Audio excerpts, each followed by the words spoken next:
The wind screamed across the Arctic wasteland like a wounded animal, carrying crystals of ice that cut through the darkness.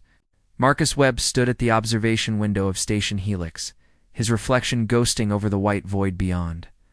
The coffee in his hands had gone cold hours ago, but he barely noticed. His eyes were fixed on the monitors displaying wavelengths that shouldn't exist. For 6 months, he'd been alone at this research outpost, monitoring atmospheric changes and cosmic radiation. 6 months since the accident that took his daughter. 6 months of choosing silence over the pitying looks of colleagues back in civilization. The solitude suited him, or so he'd convinced himself. The anomaly appeared at 3:47 a.m. Spike of energy that made every instrument in the facility surge simultaneously. Marcus lurched forward, his heart suddenly pounding. The signature was biological, but the frequency patterns were unlike anything in Earth's database. He watched the readings cascade across his screens, his scientist's mind racing even as his hands trembled. Then the lights died.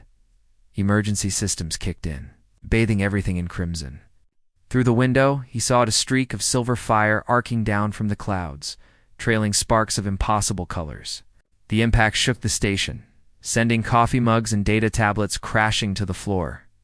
Marcus grabbed his thermal suit, his breath coming in short bursts. Every rational part of his mind screamed at him to radio for help, to follow protocol, to stay inside where it was safe, but something deeper pulled him toward the door. The blizzard hit him like a physical force, stealing his breath and blinding him instantly. Marcus pushed forward, following the GPS coordinates on his wrist display. The snow beneath his boots glowed faintly, pulsing with residual energy. After 15 minutes, that felt like hours. He found the crater. She lay at the center, curled into herself, her body radiating soft blue light that pushed back the darkness. Marcus approached slowly, his mind struggling to process what he was seeing. She appeared humanoid to arms, 2 legs, a face that could almost pass for human in the right light.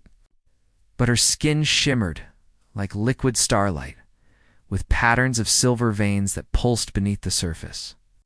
Her hair floated around her head as if underwater, defying the violent wind. Her eyes opened. They were vast and deep, filled with colors he had no names for. Terror shone in those impossible eyes, raw and unmistakable. "Please," she whispered, her voice somehow cutting through the storm. "Please don't let them take me." Marcus knelt beside her, his gloved hands hovering uncertainly. She was real. This was real. Her body trembled, and he could see dark fluid seeping from wounds along her side. Not blood, but something that sparkled like crushed diamonds before vanishing into the snow. "Who's after you?" he managed to ask, his voice rough. She tried to sit up and gasped, her hand pressing against her abdomen. "The hunters. They want what I carry. They'll destroy everything to get it." Before Marcus could respond, he heard a distant thrumming sound, mechanical and predatory. Lights appeared on the horizon, red and searching. His years of solitude had made him cautious, but not callous. He saw the desperation in her face, the way her body curled protectively around whatever secret she harbored.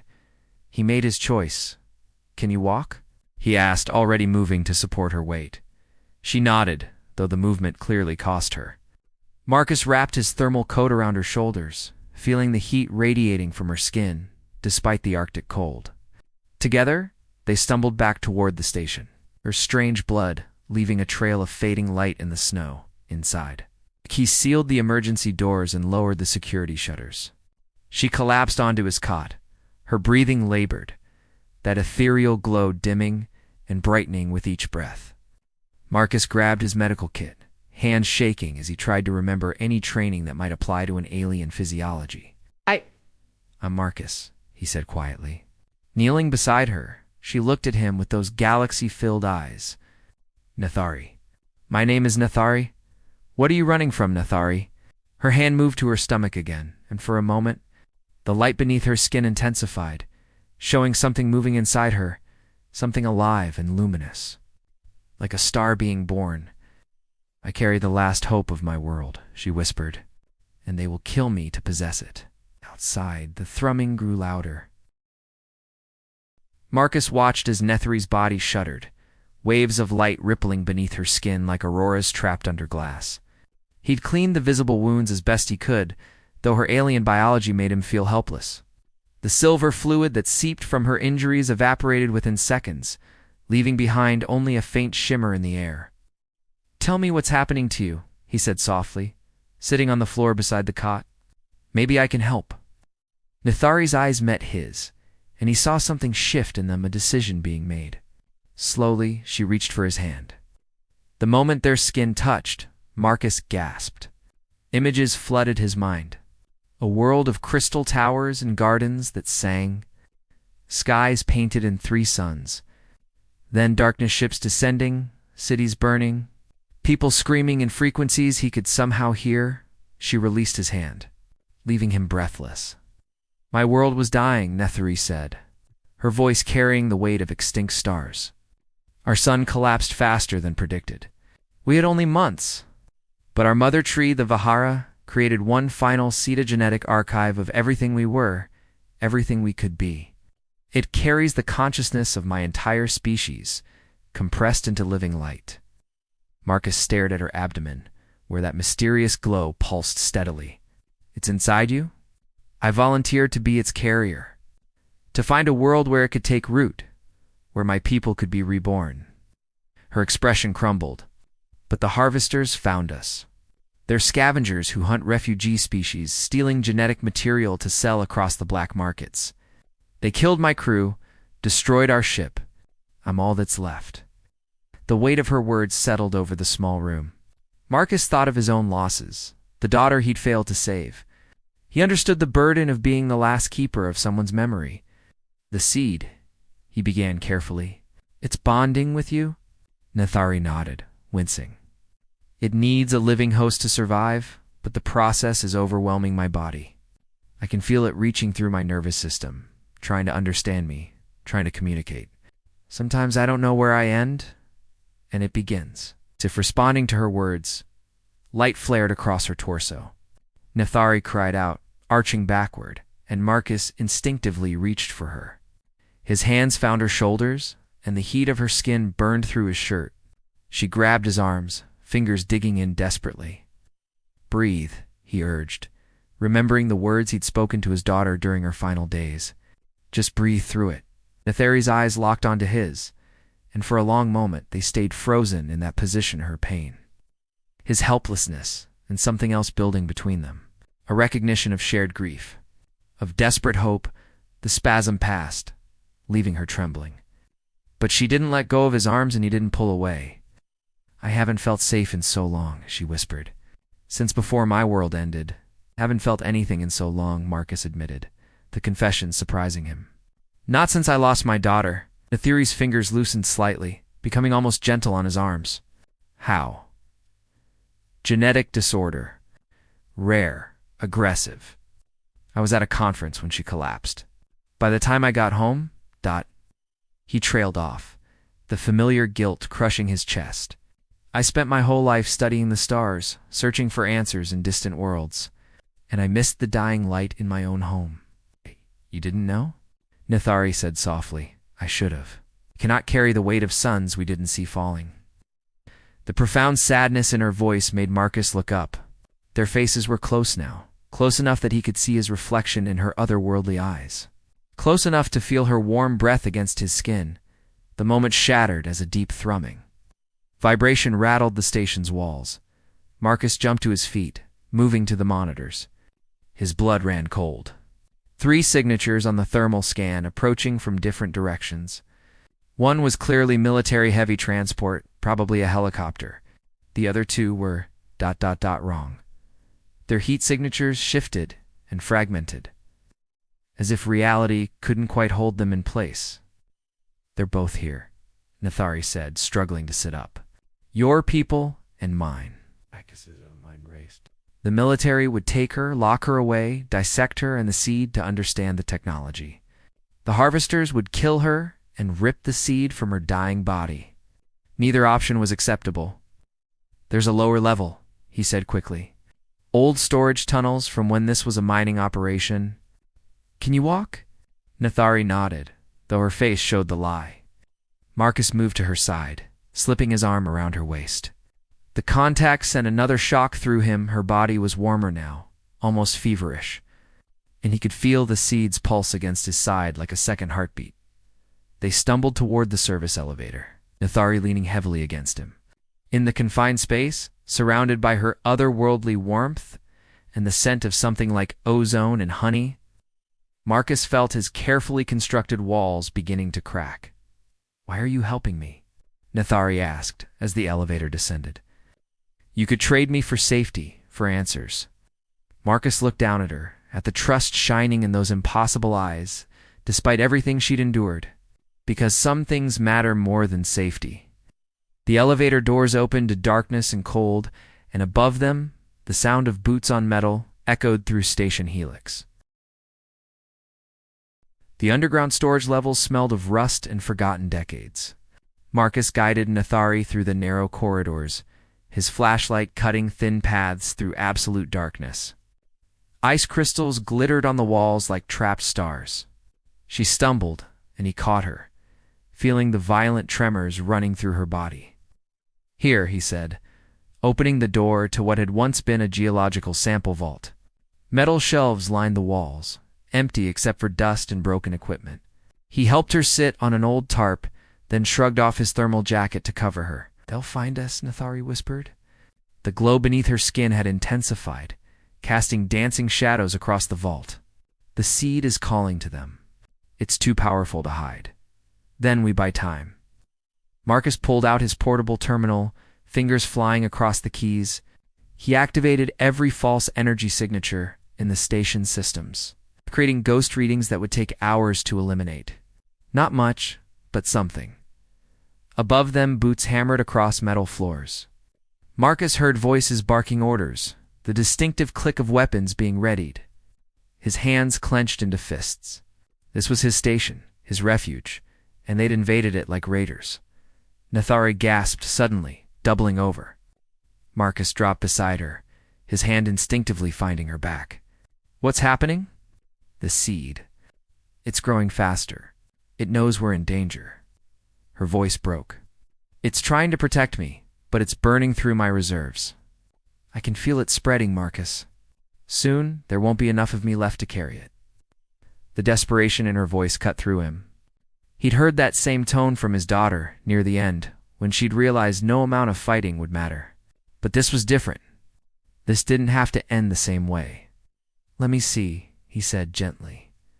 Nathari hesitated, then slowly lifted her shirt. Marcus's breath caught. Her entire abdomen glowed with intricate patterns of light, like living circuitry spreading beneath translucent skin. At the center, something pulsed, a nexus of condensed starlight, unmistakably alive. Beautiful and terrifying. "It's killing you," he said, his voice raw. "It's becoming me," she corrected. "There's a difference." Before Marcus could respond, a metallic clang echoed through the corridors. Someone had found the elevator. He moved to the vault door, peering through the small window. Flashlight beams danced in the darkness, methodical and closing in. Marcus Webb. A woman's voice, sharp and authoritative, bounced off the concrete walls. "This is Colonel Victoria Pierce, United States Northern Command. We know you're harboring an extraterrestrial entity. Surrender it immediately, and you won't face charges." Marcus's jaw tightened. He recognized Pierce's name. She ran the military's xenobiology division, the same program that had once recruited him. He'd turned them down to focus on pure research. Now he understood why they'd been so persistent. "That entity is a refugee," he shouted back. "She's not a threat. That's not your determination to make, Dr. Webb. We've detected massive energy readings from this facility. Whatever that thing is carrying could be a weapon." Nathari's hand found Marcus's in the darkness, squeezing weakly. "She's not wrong to fear it," she whispered. "The seed has the power to terraform entire ecosystems. In the wrong hands, it could be catastrophic. And in the right hands, it could save worlds." Marcus looked down at her, at the trust in those alien eyes, and felt something shift in his chest. For months, he'd been hiding from life, from connection, from the risk of losing anyone else. But here in this frozen tomb, holding the hand of someone from across the cosmos, he felt alive again. He made his choice. "Colonel Pierce," he called out, "I need 5 minutes. Just 5 minutes to explain what's really happening here. You have to." Marcus turned to Nethari. "Show me. Show me what the seed really is. Show me your world." She nodded, both hands now clasping his. Her eyes began to glow, and suddenly Marcus wasn't in the vault anymore. He stood on an alien shore beneath 3 suns, watching waves of liquid light lap against crystalline sand.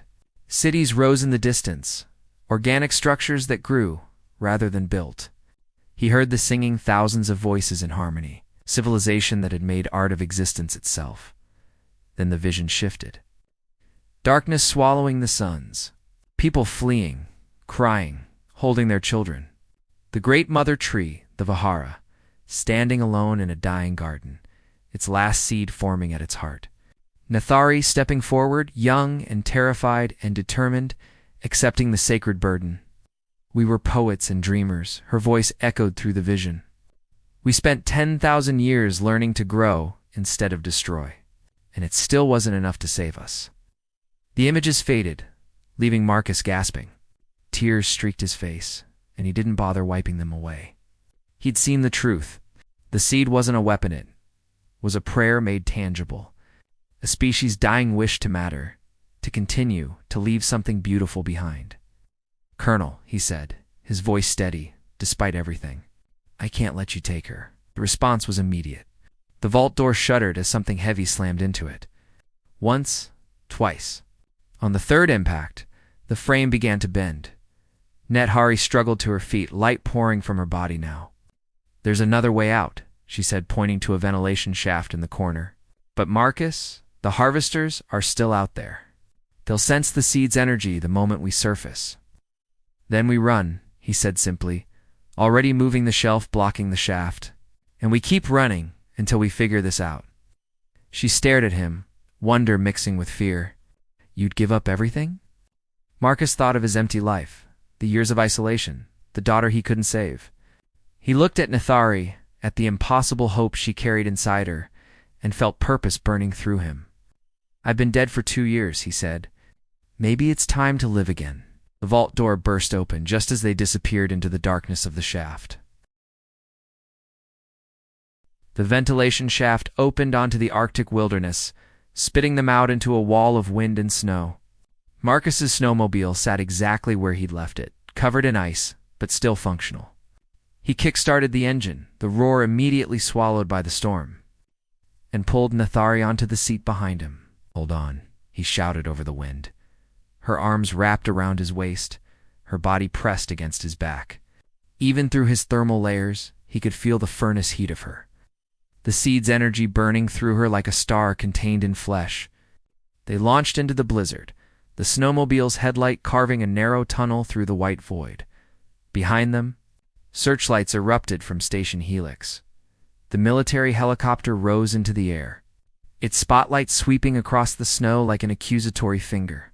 But Marcus knew these frozen wastes, had spent months mapping every ice formation and hidden ravine. He veered hard left, sending them racing along a narrow canyon invisible until they were inside it. "There's something else," Nethari shouted in his ear. "I can feel them, the harvesters. They're circling us." Marcus risked a glance up. Through the swirling snow, he caught glimpses of shapes that hurt to look at directly. They moved wrong, defying the laws of physics he'd spent his life studying. Triangular silhouettes that flickered between dimensions, leaving after-images burned into his retinas. "The mining facility," he called back. 6 kilometers north? We can lose them in the tunnels." The snowmobile screamed across the ice, engine pushed to its limits. Nethari's grip tightened as her body spasmed again, her cry of pain lost in the wind. Marcus could feel her weakening, her warmth beginning to fade. The seed was consuming her faster now, accelerated by stress and danger. "Stay with me," he urged. "Just a little further." The abandoned mining facility emerged from the storm like a skeleton of twisted metal and broken dreams. Marcus guided them through a gap in the perimeter fence, then killed the engine. They stumbled through the entrance, Nathari leaning heavily against him, leaving glowing footprints that faded seconds after they formed. Inside, the facility was a maze of rusted equipment and collapsed tunnels. Marcus's flashlight revealed decades of abandonment-trotted safety harnesses, scattered tools, warning signs, and faded Russian. He led them deeper, searching for a defensible position. They found it in what had once been the foreman's office. 3 walls still stood, providing minimal shelter. Marcus lowered Nathari to the floor, his hands shaking as he assessed her condition. She was deteriorating rapidly, her skin flickering between solid and translucent. Through her body, he could see the seed clearly now, a sphere of concentrated light, pulsing with the rhythm of a dying world's heartbeat. "I'm losing myself," Nathari whispered, her eyes unfocused. "I can hear them now, all my people, their voices in the seed. They're calling me home?" "No." Marcus cupped her face, forcing her to look at him. "You're not gone yet. Stay here. Stay with me." Her hand rose to cover his, and in that touch, more visions flowed. But these were different, not memories, but possibilities. He saw the seed taking root, not on some distant world, but here. Saw it spreading through Earth's damaged ecosystems, healing radiation zones, and restoring dead forests. Saw hybrid beings, human and alien, bridges between worlds. Saw a future where loss became transformation. "The seed has been learning from you," Nathari said, her voice gaining strength. "Every moment we've touched, every memory you've shared, it's been recording understanding. It knows about your daughter now, about your grief, and it wants to give you something back." Before Marcus could ask what she meant, the seed flared brilliant white. Nathari arched backward, crying out, and Marcus caught her, pulling her against his chest. He held her through the convulsions, his own tears falling into her luminous hair. "I've got you," he murmured, the words both promise and plea. "I've got you." The light gradually dimmed. Nathari relaxed in his arms, her breathing steadier. But when she looked up at him, something had changed. Her eyes held not just her consciousness, but something vaster, the accumulated wisdom of an entire civilization, all focused through this one fragile moment. She whispered, "The seed wants to stay here, on Earth." He stared at her, struggling to comprehend. "But your people will live through the seed's gifts to your world. We'll be part of Earth's story now, woven into its soil and sky. It's not the rebirth we imagined, but it's still hope." Her hand found his face, fingers tracing his jawline with wonder. "And I get to stay too." Changed, but alive. Marcus felt his heart hammering against his ribs.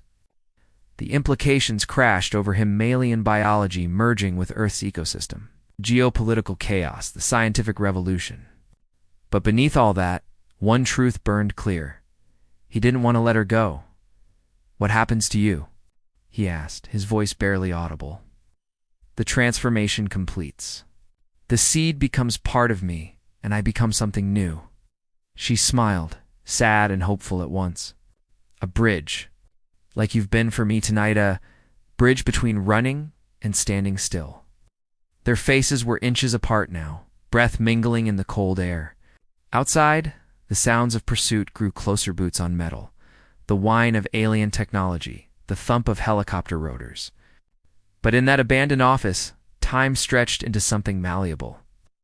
"I was so afraid," Nathari confessed, "of dying, of failing my people, of being alone at the end. But then you found me. You chose me over safety, over reason. Why?" Marcus thought about his answer, then realized he already knew. "Because I've been alone too long. Because some things are worth the risk. Because when I look at you, I don't see an alien or a refugee or a responsibility." He paused, his thumb brushing across her cheekbone. "I just see someone worth saving. When I look at you," she whispered back, "I see home." Their lips met softly, tentatively, a human and an alien. Two refugees from loss finding unexpected connection. Her skin warmed beneath his touch, pulsing with gentle light that spread across his hands like living tattoos. For a moment, they weren't running, weren't hunted, weren't impossible. They were simply two beings choosing each other in a cold and uncaring universe. The kiss broke as an explosion rocked the facility. They were out of time. The ceiling rained dust and debris as Marcus and Netherese scrambled to their feet. Through the broken walls, you could see both forces converging, military personnel flooding in from the north entrance, while the harvesters' distortion fields warped reality from the south. They were trapped between two species who saw Netherese as property. "There's an old service tunnel," Marcus said quickly, pulling up a mental map of the facility. "It leads to the natural ice caverns." "We might be able to know more running," Netherese interrupted. Her voice had changed, gaining harmonics that made the air shimmer. The seed's light blazed beneath her skin, no longer struggling but surging with purpose. "The transformation is beginning. We need space, and we need it now." Marcus understood. The central cavern. It's large enough. It ran through corridors of decaying infrastructure, the sounds of pursuit echoing behind them. Netherese moved with new grace despite her pain, as if the seed was lending her strength. They burst through a service door and found themselves in a cathedral of ancient ice. The cavern was breathtaking. Walls of crystalline blue rose 50 feet overhead, carved by millennia of patient water. Columns of ice like frozen waterfalls caught and refracted their flashlight into 1,000 rainbows. The air was absolutely still, as if the space itself was holding its breath. Netherese moved to the center, her legs giving out. Marcus caught her, lowering them both to the ice floor. She was burning now, her body temperature climbing to impossible levels. Steam rose from her skin, where snowflakes touched and instantly vaporized. "It's happening," she gasped, her hands clutching her abdomen. "The seed is ready." "Oh stars, Marcus, it hurts. What can I do?" His hands hovered uselessly, desperate to help but not knowing how. "Hold me," she pleaded. "Don't let me be alone for this." Marcus pulled her against his chest, wrapping his arms around her as her body began to convulse. Light poured from her mouth, her eyes, the wounds on her side. He held her tighter, anchoring her to something solid as she threatened to dissolve into pure energy. "Tell me about your daughter," Netherese managed through gritted teeth. "Help me remember why life matters," so Marcus talked. He described Emma's laugh, how she demanded bedtime stories about space explorers and alien princesses, how she'd loved hot chocolate with too many marshmallows, how she'd faced her illness with more courage than he'd ever possessed. He poured his memories into Nethere's ear, giving her something human to hold on to as alien transformation tore through her body. The seed's light exploded outward, filling the entire cavern. Marcus squeezed his eyes shut against the glare, but he didn't let go.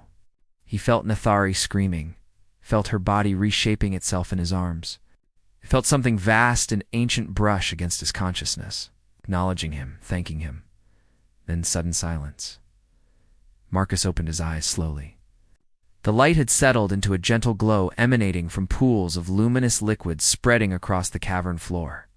Where they touched ice, green things began to sprout impossible Arctic flowers that bloomed in seconds, their petals shimmering with the same light as Nethere's skin and Nethere herself. ...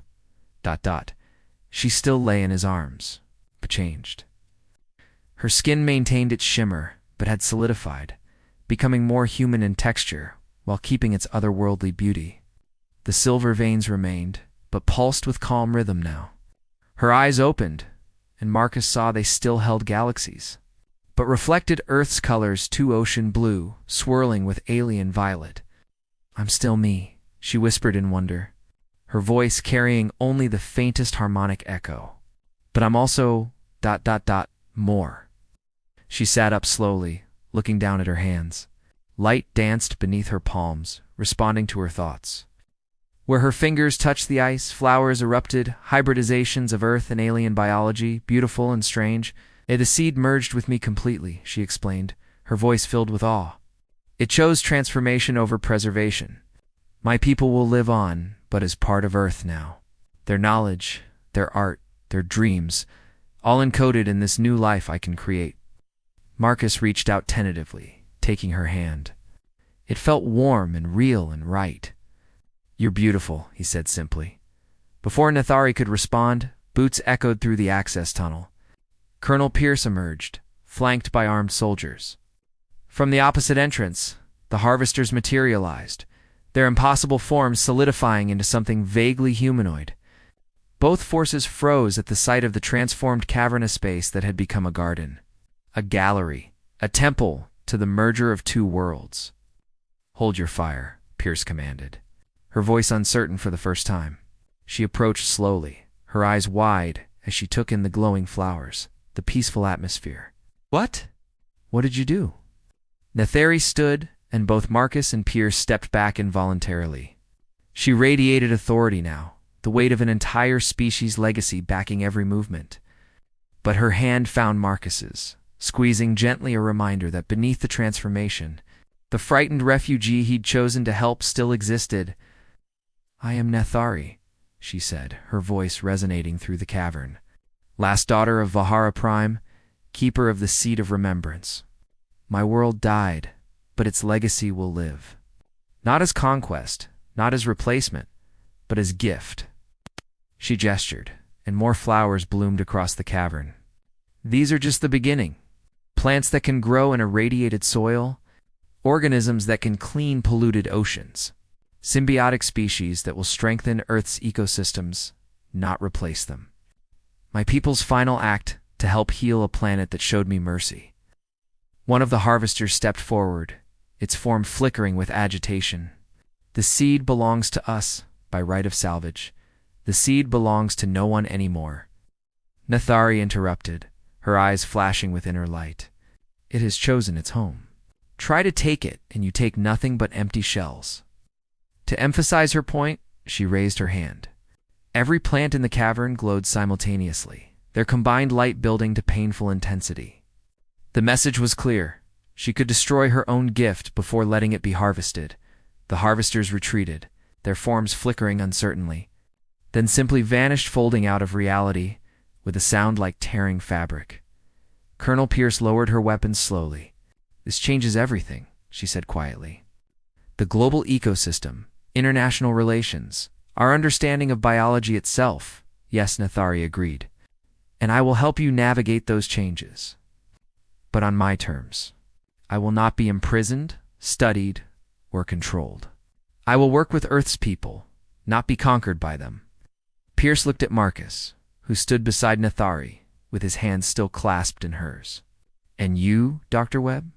You're aware you've violated about 40 different regulations?" Marcus smiled, truly smiled for the first time in 2 years. "I've violated common sense too, but I'd do it again." Pierce sighed, holstering her weapon.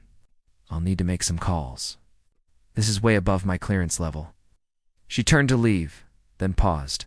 "For what it's worth, you did the right thing. I wouldn't have had the courage."